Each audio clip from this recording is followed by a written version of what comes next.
chers amis, alors aujourd'hui on va faire une nouvelle recette. Alors cette nouvelle recette c'est pour faire un ingrédient qu'on utilise déjà dans d'autres plats qu'on a déjà préparés, dans d'autres plats du Moyen-Orient, de Syrie et du Liban, mais également du Maghreb, c'est la mélasse de grenade. Voilà, donc on utilise dans le salade le babarenouj, le fatayer, les feuilles de blette farcies, le taboulé, voilà, mais je pense qu'on l'utilise aussi. Pas trop dans le taboulé. Dans le fattoush. C'est le fattoush, voilà. Alors, un petit détail, ça permet de donner de l'acidité et un peu de sucrosité au plat. Donc en fait, il vaut mieux prendre des grenades qui sont un peu acides. Alors, voilà. Un point important, c'est que les grenades, ça tâche les habits, ça peut même tacher les mains. Donc en fait, il faut se protéger quand on prépare la mélasse de grenade.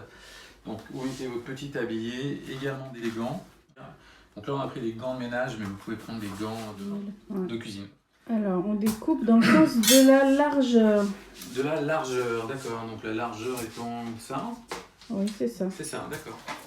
Ok, ça marche. Donc on découpe. Donc maintenant, on va passer à comment sortir les graines de la grenade. Alors, je ne sais pas si vous avez déjà mangé des grenades, mais c'est toujours galère d'enlever les graines une par une à la main. Donc il y a une technique. Donc pressez un peu, comme ça, pour la ramollir un peu. Oh là, ça gicle.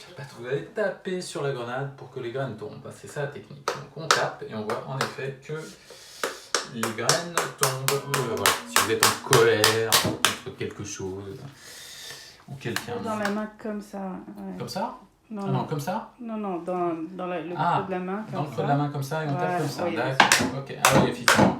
Taper. Ça marche pas mal quand même. Hein. Ouais, voilà. On continue, on va jusqu'au bout. À la fin, il faut aller les chercher les dernières une par une. Il faut chercher les dernières une par une. D'accord, ouais. On continue comme ça pour faire nos 2 kilos de grenade. Ouais. Par contre après c'est une vraie scène de crime, hein. Vous voyez le jus de grenade a giclé un peu partout. Faire aussi, c'est une fois que vous avez fini, vous regardez. Vous voyez s'il reste il faut bien vérifier.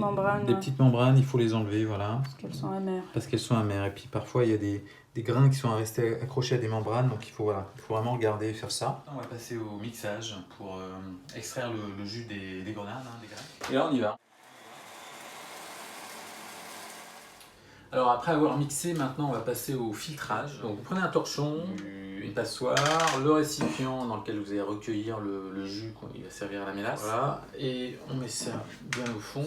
Et puis on y va, on verse votre préparation, votre mixture. Donc là on attend que ça s'égoutte tranquillement. Ou on peut les presser aussi. Ah, comme ça. Voilà, donc on presse, ça accélère le processus. Une fontaine, une cascade d'eau rose un peu rouge. Charmant, vraiment.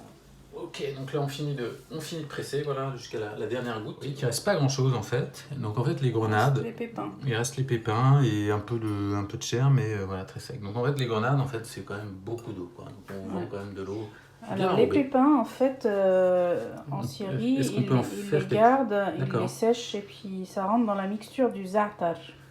D'accord, ok. Le za'atar qui est un mélange essentiellement de sarriette. Ouais, avec des épices comme le sumac, et puis on met aussi les pépins de grenade parce que c'est bien acide. Alors après, une fois que vous avez vraiment pressé votre jus, on va le faire réduire pour en faire de la mélasse. Donc vous mettez dans une casserole. Faire bouillir et puis après feu moyen. Alors il faut surveiller parce que ça peut monter d'un coup et à ce moment-là c'est comme un peu le lait sur le feu. On va écumer voilà, tranquillement. On met à feu doux, à feu moyen. À feu moyen et on va laisser réduire. Ça prendra 1 heure, 1 heure et demie. En fonction de la quantité. On a ajouté à peu près 15 grammes de sucre. Il faut que ça soit vraiment acide mais doux en même temps. Ça dépend des grenades que vous achetez. Souvent dans le marché, elles sont déjà douces. Celle-là était acide. Voilà, donc là ça fait un peu comme un volcan en éruption. Donc on n'est pas loin de la fin. Il faut surveiller. Une texture sirupeuse.